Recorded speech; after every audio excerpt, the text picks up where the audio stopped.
Hi, thank you for joining me on today's reading. And I'm excited to actually follow up with yesterday's video on a timely manner and continue on receiving the Word of God together. So I already have the Bible open at Numbers chapter 20. So let's get into our prayer and receiving God's presence. Lord, thank you so much for being here together with us and Hercules. Please help us understand what is your truth in this book and what we need to carry on with our spirits in order to live by your commands and expectations. Lord, thank you for your guidance, for your love and your mercy on all of us, your compassion for each of us, that as we go in our journey, growing with you, growing our faith for you, Lord, each and every experience is to teach us that, and please help us learn what it is that we need to learn and how we need to see our lessons, the way you see for us to see. Lord, thank you for this book, the Holy Bible, for us to be able to understand you in a much more physical manner as we are as in flesh, to uplift our spirit, to be holy with you, God. Thank you for the knowledge, the wisdom, your patience, your forgiveness. Amen in Jesus Christ. All right, let me let Hercules out. All right, chapter 20, Water from the Rock. In the first month of the whole Israelite community arrived at the desert of Zin, and they stayed at Kadesh. There Miriam died and was buried. Now there was no water for community, and the people gathered in opposition to Moses and Aaron. They quarreled with Moses and said, "If only we had died when our brothers fell dead before the Lord. Why did you bring the Lord's community into this wilderness, that we and our livestock should die here? Why did you bring us out of Egypt to this terrible place? It has no grain or figs, grapevines or pomegranates, and there is no water to drink." Moses and Aaron went from the assembly to the entrance to the tent of meeting and fell face down, and the glory of the Lord appeared to them.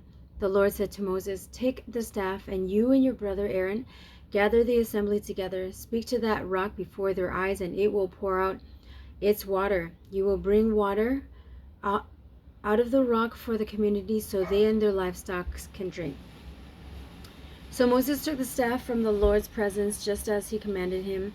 He and Aaron gathered the assembly together in front of the rock, and Moses said to them, "Listen, you rebels, must we bring you water out of this rock?" Then Moses raised his arm and struck the rock twice with his staff. Water gushed out, and the community and their livestock drank. But the Lord said to Moses and Aaron, "Because you did not trust me enough to honor me as holy in the sight of the Israelites, you will not bring this community into the land I give them." These were the waters of Meribah, where the Israelites quarreled with the Lord and where he was proved holy among them. Edom denies Israel passage. Moses sent messengers from Kadesh to the king of Edom, saying, "This is what your brother Israel says. You know about the hardships, all the hardships that have come on us. Our ancestors went down into Egypt, and we lived there many years. The Egyptians mistreated us and our ancestors, but when we cried out to the Lord, he heard our cry and sent an angel and brought us out of Egypt. Now we are here at Kadesh, a town on the edge of territory. Please let us pass through your country. We will not go through any field or vineyard or drink water from any well.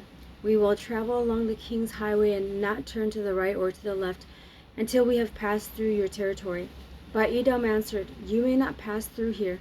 If you try, we will march out and attack you with the sword." The Israelites replied, "We will go along the main road, and if we or our livestock drink any of your water, we will pay for it. We only want to pass through on foot, nothing else." Again they answered, "You may not pass through."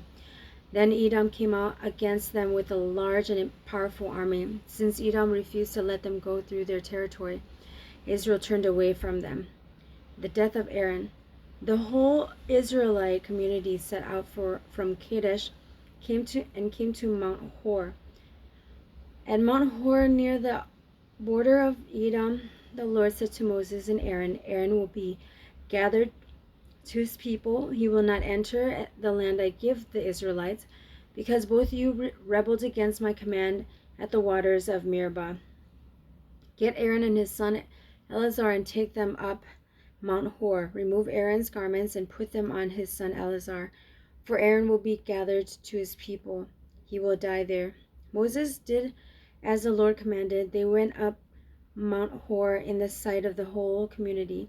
Moses removed Aaron's garments and put them on his son Eleazar, and Aaron died there on the top of the mountain. Then Moses and Eleazar came down from the mountain, and when the whole community learned that Aaron had died, the entire house of Israel mourned for him 30 days. Chapter 21, Arad destroyed. When the Canaanite king of Arad, who lived in the Negev, heard that Israel was coming along the road to Atharim, he attacked the Israelites and captured some of them. Then Israel made his vow to the Lord, "If you will deliver these people into our hands, we will totally destroy their cities." The Lord listened to Israel's plea and gave the Canaanites over to them. They completely destroyed them and their towns, so the place was named Hormah, the bronze snake. They traveled from Mount Hor along the route to the Red Sea to go around Edom, but the people grew impatient on the way. They spoke against God and against Moses and said, "Why have you brought us up out of Egypt to die in the wilderness? There is no bread, there is no water, and we detest this miserable food." Then the Lord sent venomous snakes among them. They bit the people, and many Israelites died. The people came to Moses and said, "We sinned when we spoke against the Lord and against you. Pray that the Lord will take the snakes away from us." So Moses prayed for the people. The Lord said to Moses, "Make a snake and put it up on a pole. Anyone who is bitten can look at it and live." So Moses made a bronze snake and put it up on a pole. Then when anyone was bitten by a snake and looked at the bronze snake, they lived. The journey to Moab. The Israelites moved on and camped at Oboth. They set out from Oboth and camped in Abiram in the wilderness that faces Moab towards the sunrise. From there they moved on and camped in the Zered Valley. They set out from there and camped alongside the Arnon, which is the wilderness extending into Amorite territory. The Arnon is the border of Moab, between Moab and the Amorites. That is why the book of the wars of the Lord says, "Zahab in Supah and the ravens, the Arnon and the slopes of the ravens that led to the settlement of Ar and lie along the border of Moab." From there they continued on to Beer, the well where the Lord said to Moses, "Gather the people together and I will give them water." Then Israel sang this song: "Spring up, O well, sing about it, about the well that the princes dug and the nobles of the people sank, the nobles with scepters and staffs." Then they went from the wilderness of Mattanah, to Nahaliel, from Nahaliel to Bamoth, and from Bamoth to the valley in Moab where the top of Pisgah overlooks the wasteland. Defeat of Sihon and Og. Israel sent messengers to say to Sihon, king of the Amorites, Let us pass through your country. We will not turn aside into the field or vineyard, or drink water from any well. We will travel along the king's highway until we have passed through your territory." But Sihon would not let Israel pass through his territory. He mustered his entire army and marched out into the wilderness against Israel. When he reached Jahaz, he fought with Israel. Israel, however, put him to the sword and took over his land from the Arnon to the Jabbok, but only as far as Ammonites, because their border was fortified. Israel captured all the cities of the Amorites and occupied them, including Heshbon and all its surrounding settlements.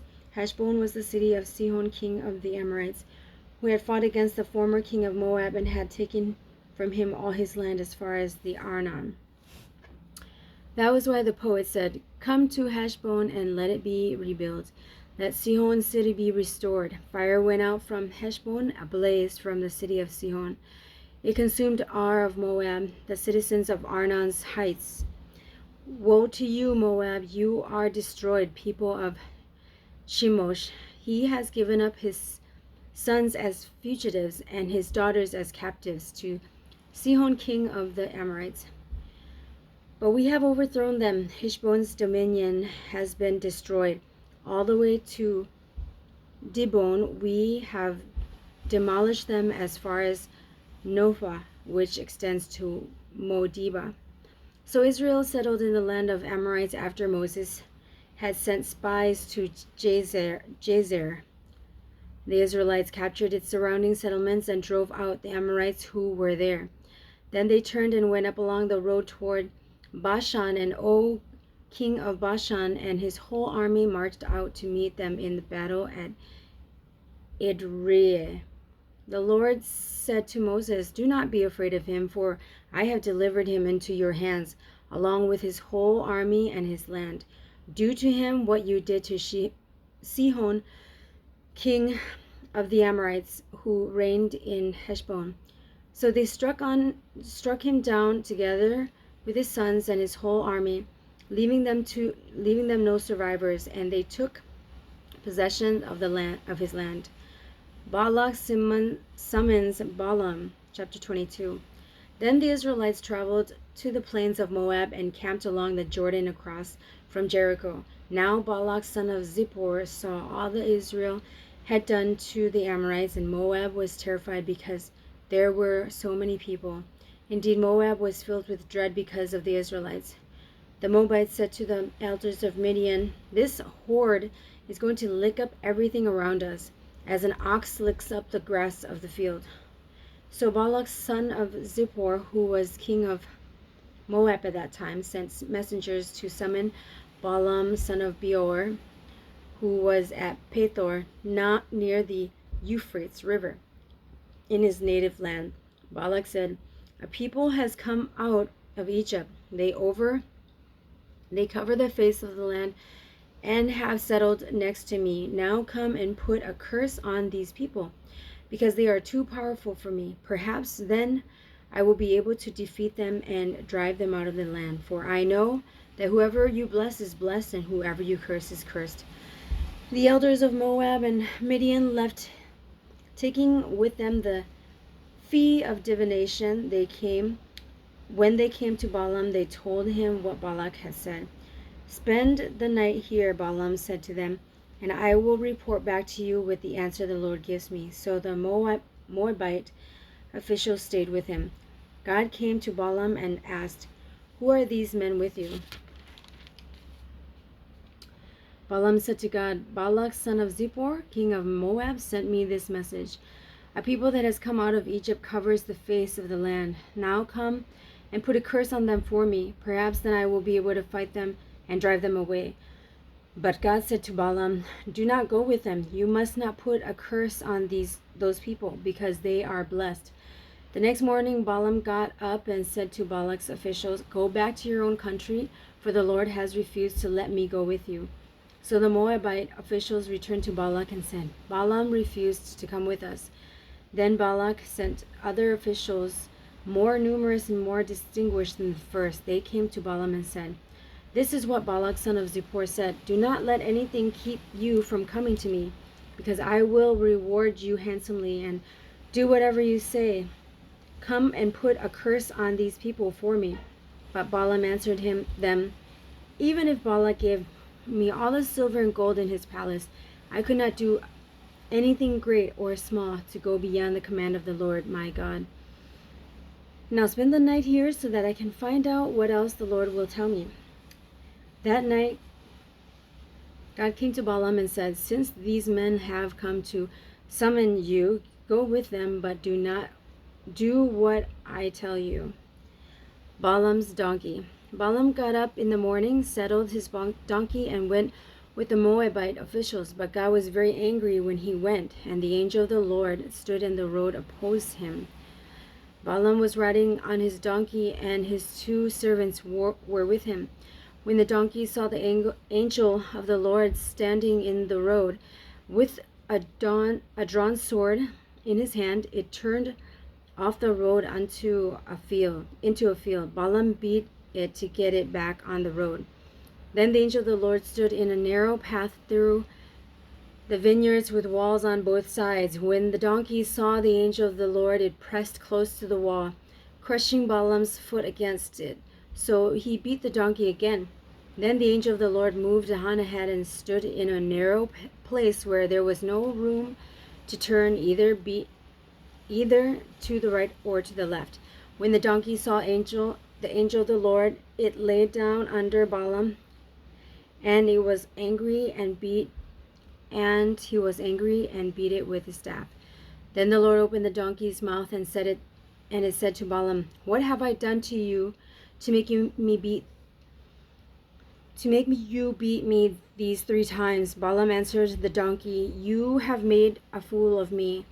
If only I had a sword in my hand, I would kill you right now." The donkey said to Balaam, "Am I not your own donkey, which you have always ridden to this day? Have I been in the habit of doing this to you?"